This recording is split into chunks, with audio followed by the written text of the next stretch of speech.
Well, hello. So it's kind of an exciting day for me. I'm not sure if all of you will share the same fervor and vigor for what I have going on or what I'm about to update you with. But for years, some of you may or may not know me. I'm sure a ton of you don't know me. I'm Rachel Trevino. I was able to work for one of the biggest marketing and sales genius on the planet, as well as, one of the biggest personal development experts, which is Tony Robbins. And I've constantly gotten these questions over the years. What is it like to work for Tony Robbins? What is it like to work for, people that are at the top of their game? And I got to interview 10,000 of Tony and Chet Holmes. He's the author of The Ultimate Sales Machine. He has since passed, but again, he it was a New York Times best-selling book. So I was actually able to interview 10,000 of their, some successful customers, clients, people that came into their world. And I learned after you interview thousands of people, you start to learn that there are tricks and secrets and things, there are patterns and, norms that people develop over their years. A lot of people think that if you're an entrepreneur, you won some sort of entrepreneurial lottery. And that's just really not the case. You see your friends who are in business, and you're like, oh, you're so lucky, you're self-employed, you get to set your own schedule. But that's really not it. When you're an entrepreneur, you're working, you take calls at 2 o'clock in the morning, 5 o'clock in the morning, on Memorial Day when your friends are at the beach. You're sitting there plugging and chugging.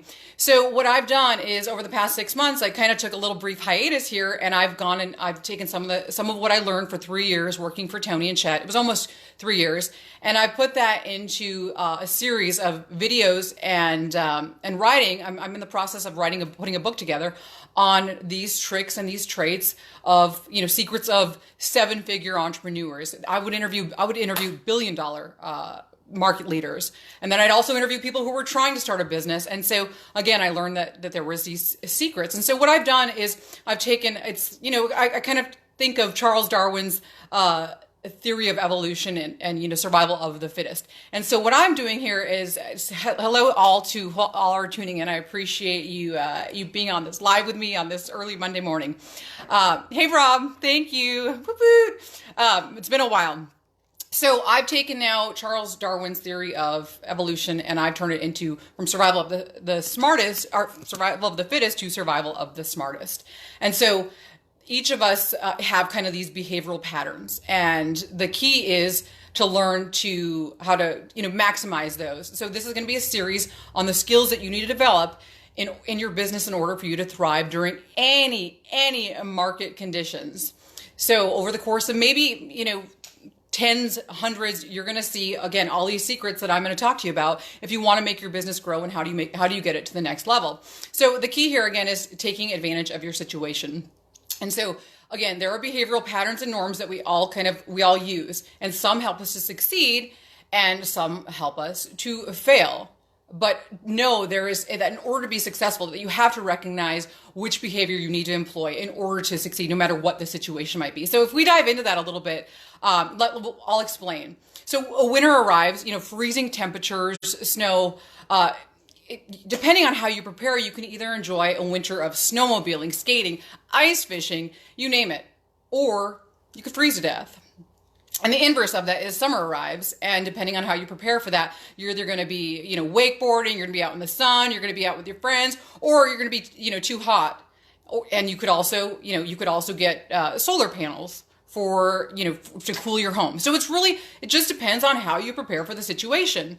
And again, this is what happens. I'm not sure if you're aware, but Forbes says that 65% of businesses were created during a recession.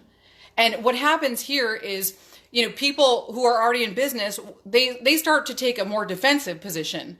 Hey Jay, hey Marcy, hey Claudia, thanks for tuning in. And so they stop spending, they cut promotional advertising, they cut their R&D, they start, kind of tightening the reins.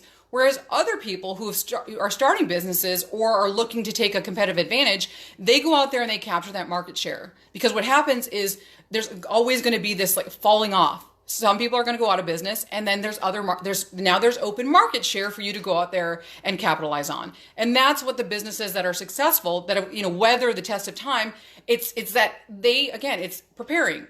It's, taking the offensive approach rather than the defensive approach. So this is just some of the stuff that we're going to talk about, again, over a huge series.